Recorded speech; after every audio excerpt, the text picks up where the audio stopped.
細菌学者ドクター野口をご存知ですか？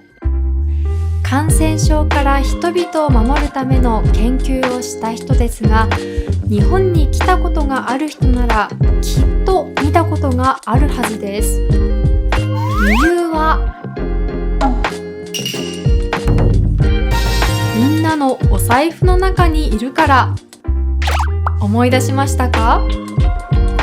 野口英世は千円札に描かれている人です。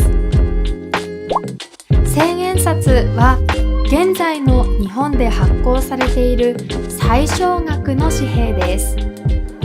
つまりみんながよく使う紙幣と言えるでしょう。野口英世がどんな人だったのか、ぜひ知っておいてくださいね。1876年、野口英世は福島県の猪苗代に生まれました。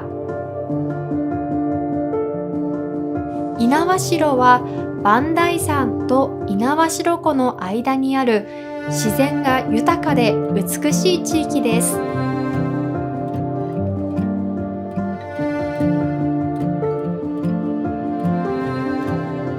野口英世の人生で最初の大きな事件は1歳の時でした。いろりに落ちて左手に大やけどをしてしまいます。いろりは伝統的な日本の暖炉です。特に雪の多い地方の家によくありました。火に触るとやけどをしてしまいますね。やけどが大きく深刻な時、大やけどと言います。大やけどで左手が自由に使えない。この時代では農業で生きていけないということになります。そのため野口英世の母シカは学問で生きるように教育します。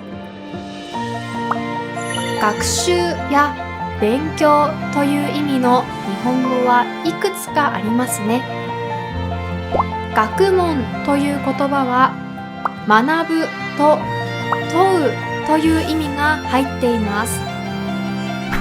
知りたいとか興味があるという気持ちを持って学ぶこと、それが学問です。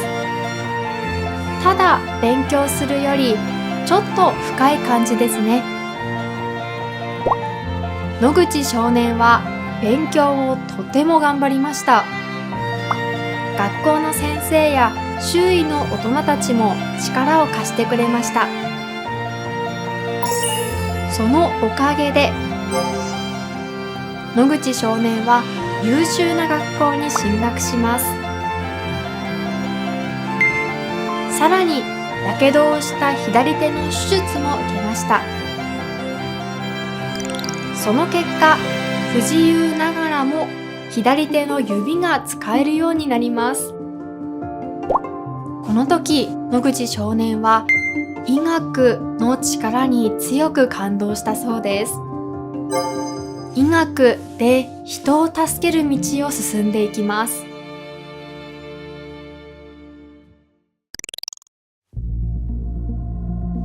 1893年、自分の手術をしてくれた病院に住みながら3年間医学の勉強をしたそうです。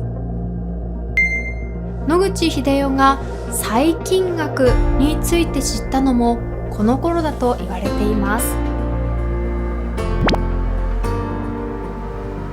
細菌学はちょうど野口英世が生まれた頃、19世紀の後半に本格的な研究が始まりました。細菌学のイメージといえばこれ、顕微鏡と言います。顕微鏡を使えば人間の目で見えない小さな世界を見ることができますね。細菌は顕微鏡で見ることができるとても小さな生物です。細菌の中でも人の体に悪くて汚いと言われるものをよくばい菌と言います。ばい菌は日常生活で使う言葉です。手をよく洗ってばい菌を落としましょう。こんな風に使います。でもばい菌は会話でよく使いますが、フォーマルな文章や論文ではあまり使いません。覚えておきましょう。1896年、東京に来た野口英世は約1年で医師免許を取得します。英世が20歳頃の時です。しかし、お金や左手のやけどなどの理由で医者ではなく細菌学の研究者としての道を選びます。研究者としての経験を積みながら通訳や翻訳の仕事もして英語の力をつけました。そして1900年、明治33年、英世は渡米します。アメリカに行くことを渡米と言います。アメリカを漢字で表すとき、日本語では米という意味のこの漢字を使います。目という部分の音が似ていますね。だからアメリカを漢字で書くとき、このように米と国と書いて米国と言ったりします。渡米した野口英世はいくつかの研究所で助手として働きます。デンマークへの留学も経験しました。1904年、デンマークから戻った英世はアメリカのロックフェラー医学研究所で本格的に細菌学の研究者として活躍していきます。この頃の具体的な研究内容は福島県の猪苗代にある野口英世記念館に展示されています。野口英世記念館では野口英世の人生や研究内容などを知ることができます。特に評価されている研究内容は梅毒の原因になる細菌の培養に成功したことです。梅毒はたくさんの人が死亡する重大な病気です。その他の研究でも野口英世は世界的に評価されました。1915年までに2回ノーベル賞の候補になりました。新聞の記事になったり、写真も残っています。同じ1915年には日本にも帰国しています。英世に会いたいと書かれた母からの手紙が記念館で紹介されています。当時の日本には字を書けない人も多く、英世の母も上手に字を書くことはできませんでした。それでも気持ちを伝えるために頑張って書かれた手紙に英世は驚き、感動したと言われています。実は英世が日本に帰ってきたのはこの一度だけでした。1918年、大正7年、野口英世は黄熱病のワクチン開発のため南米のエクアドルへ行きます。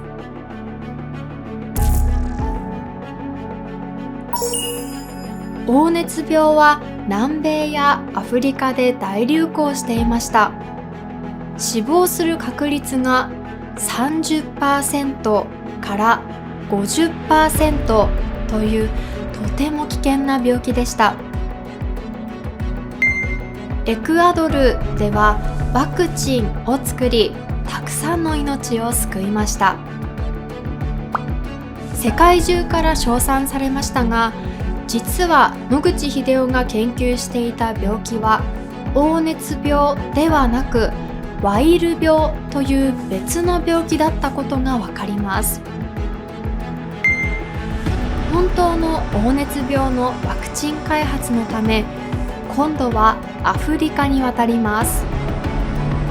現在のガーナ共和国がある西アフリカのゴールドコーストという地域です。1927年のことでした。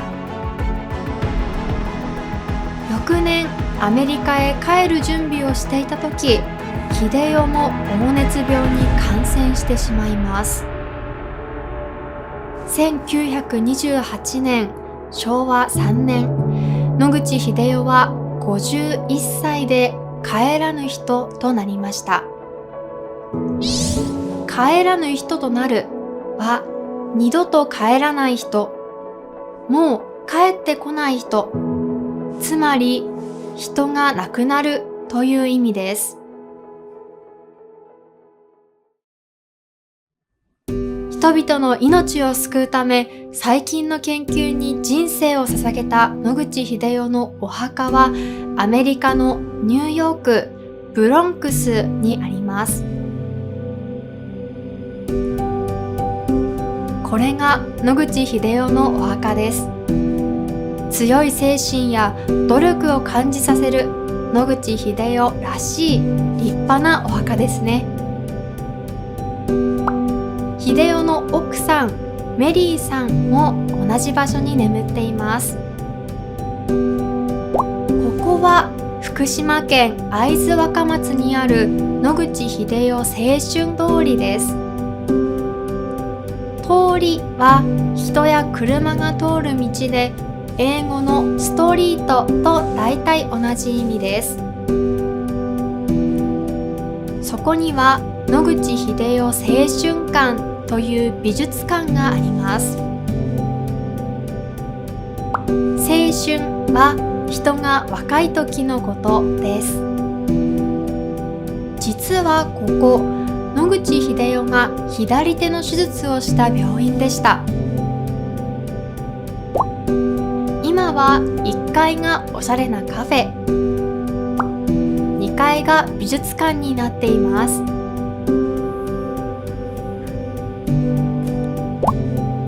猪苗代にある野口英世記念館では、英世の趣味なども知ることができます。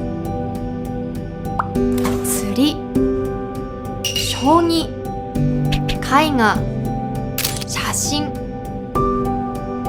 野口英世は多趣味だったようですね。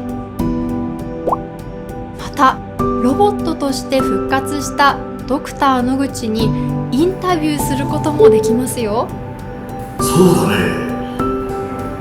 1万円札かと思ったのに残念。なんて、それは冗談。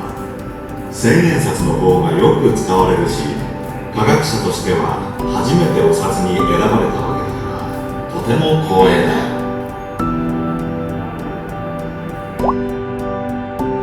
記念館の隣にある野口英世感染症ミュージアムでは、人類と感染症の歴史を知ることができます。私たちの命がたくさんの研究者、医療関係者の力によって守られていることがわかります。東京の上野公園には野口英世の銅像があります。試験管を持っている野口英世がとても印象的ですね。他にもたくさんの場所に野口英世の銅像が立っています。日本だけでなく海外にもあるそうですよ。野口英世は不自由な左手にもかかわらず、努力によって尊敬される学者になりました。そして多くの人の命を感染症から守りました。ドクター野口のお話はいつまでも語られ愛されています。千円札を使うとき、ちょっと思い出してみてくださいね。